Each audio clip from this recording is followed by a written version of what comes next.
Can you see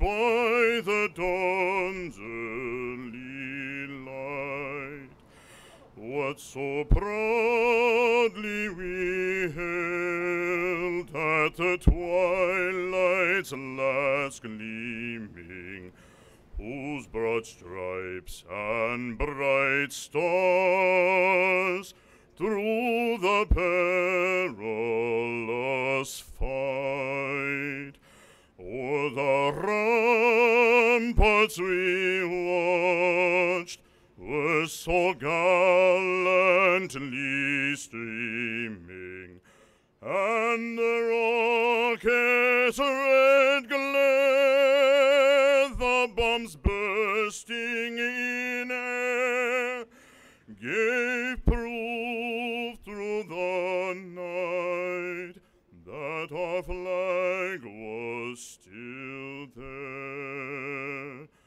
Oh, say does that star-spangled banner yet wave o'er the land of the free and the home of the brave? Please join me in prayer. This is the ground zero prayer of Pope Benedict XVI when he visited the site on his visit to New York. O God of love, compassion, and healing, look on us, people of many different faiths and traditions, who gather today at this site, the scene of incredible violence and pain. We ask you, in your goodness, to give eternal life and peace to all who died here. And today we especially remember Abe Zelmanowitz, Ed Beyea, and Captain Billy Burke. We remember the first heroic responders, our firefighters, police officers, emergency service workers, Port Authority personnel, along with all the innocent men and women who were victims of this tragedy simply because their work of service brought them here on September the 11th, 2001. We ask you in your compassion to bring healing to those because of their presence here that day continue to suffer from illness and injuries. Good morning. I'm Eleanor Tatum, publisher and editor-in-chief of the New York Amsterdam News, and I am here to welcome you and act as your MC today for the 9/11 Heroes of the Disabled Community. It is such an honor to be able to be here to honor such amazing men and to see their families and to be able to say that the disabled community has not been forgotten when it comes to 9/11. Abe Zelmanowitz, whose entire life was one of caring and giving for his parents, his family, and his friends, culminated in a final act of friendship, devotion, and bravery, and an act that has inspired so many.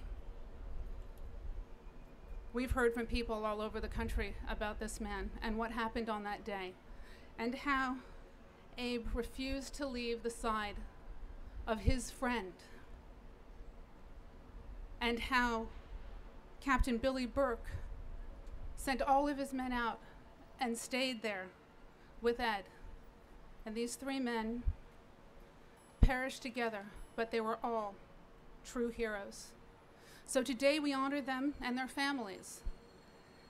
And we say that people with disabilities are worth employing. They're worth saving. They're worth being friends with. William F. Burke, Jr. was the captain of Engine 21. He lost his life at the World Trade Center on September 11th, 2001, along with 342 of his brothers and thousands of innocent men and women. That day, we witnessed the worst attack on our city and our country that it had ever seen. But what the world saw in response to that attack is the best that humanity has to offer. the world saw strangers from all different backgrounds, races, and creeds come together and help one another like never before.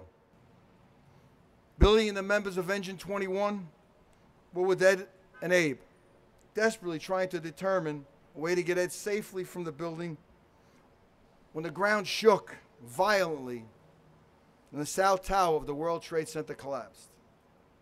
Captain Burke knew in an instant that he had just lost far too many close friends and fellow firefighters for us to comprehend. As the full evacuation order was given, Billy gave his firefighters of Engine 21 his final order. He told them to get out, and he would stay with Abe and Ed, and he would get them down safely, and they would all meet up at the engine on the street. I want to invite Billy's brother, Michael, who I've worked with on so many great projects, to come forward to accept the award, the Captain Billy Burke Award.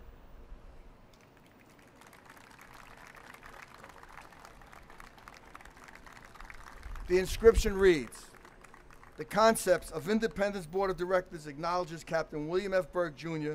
for his many extraordinary and heroic acts of compassion which touched so many around him, and for the ultimate sacrifice he made on September 11, 2001. All of us who had the pleasure of knowing Billy are better off because of it. And as his story will always serve to inspire others, set an example for how we should all live our lives. God bless Billy, Abe, and Ed.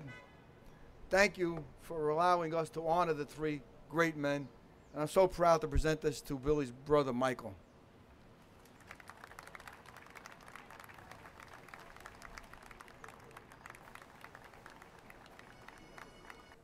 Abe probably inspired Billy to stay.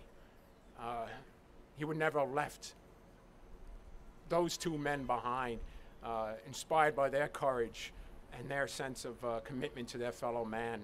And now please welcome His Grace Bishop Gerald Walsh, who will present Ed Beyea's family, Ed's wife, Paulentina Punzalan, with the award. Ed, Captain Burke, and Abe, in a time of grave danger, they stayed faithful to each other, to their friends, and they did not look to get out. The three heroes we honor today were and are the soul of this city, and it would be a very good idea for all of us to remember that in the days ahead, when we run into people who are in need, who need our help, who depend on us to assist them. It's a pleasure for me to present this plaque now to Ed's widow. The Concepts of Independence Board of Directors acknowledges Ed Beyea for a life of strength and commitment in overcoming obstacles, thereby imparting a heroic inspiration to the disabled community, and I might add, to the whole community at large. Thank you very, very much. Congratulations. Would you like to say something? In behalf of the family of Ed and myself, I would like to thank Concepts of Independence Incorporated, 911 Heroes of Disabled Community, for this great honor awarded to Ed, Abe, and Captain Burke. Now would you please welcome FDNY Chaplain Rabbi Potasnik, who will present the Abe Zelmanowitz Award to Abe's sister Rita Lazar and his brother and sister-in-law Jack and Evelyn Zelmanowitz.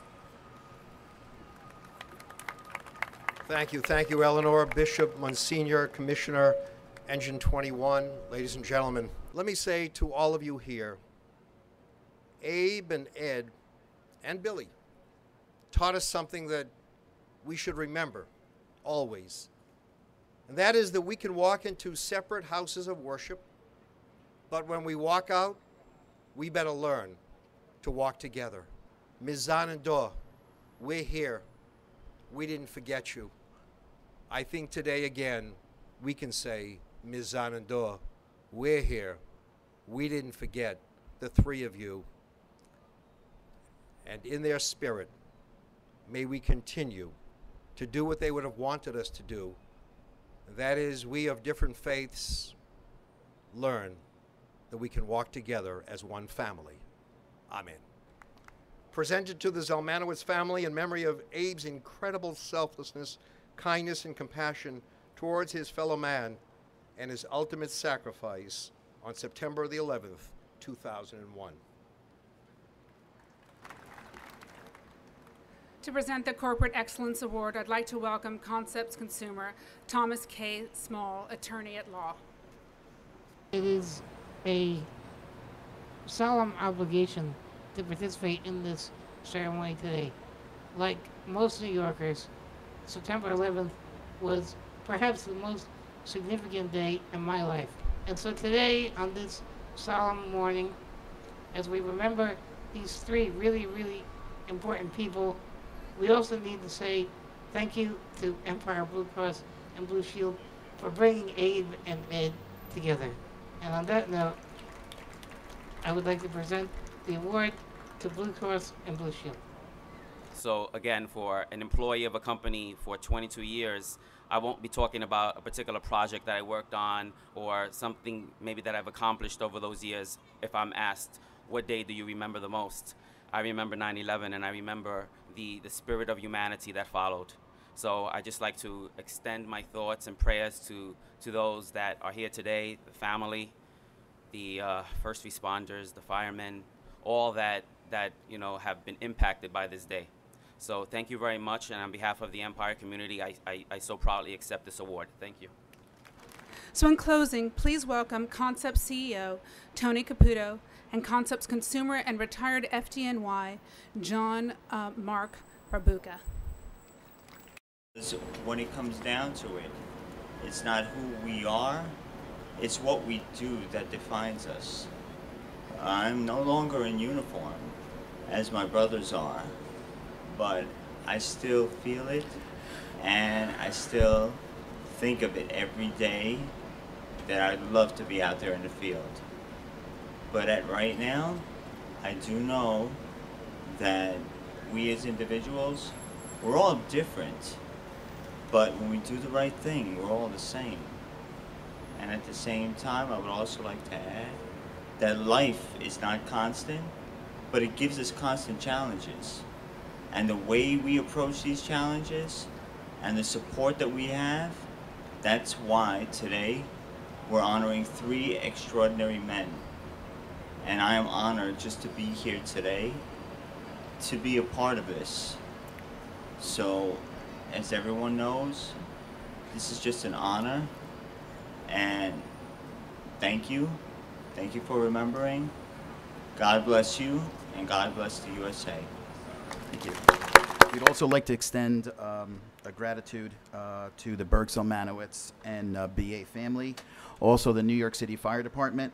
We also wish to thank the United States Marine Corps for the color guards that they were able to provide us.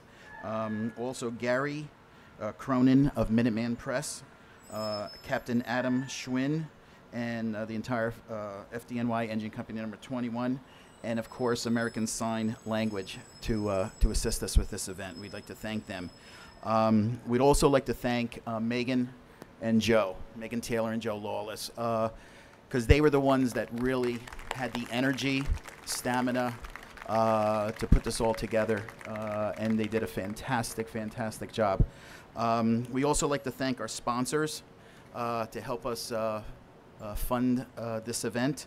We'd like to thank Frank Crystal, Venable and Company, Signature Bank, also AT&T Healthcare, the Bailey Pub and Brasserie.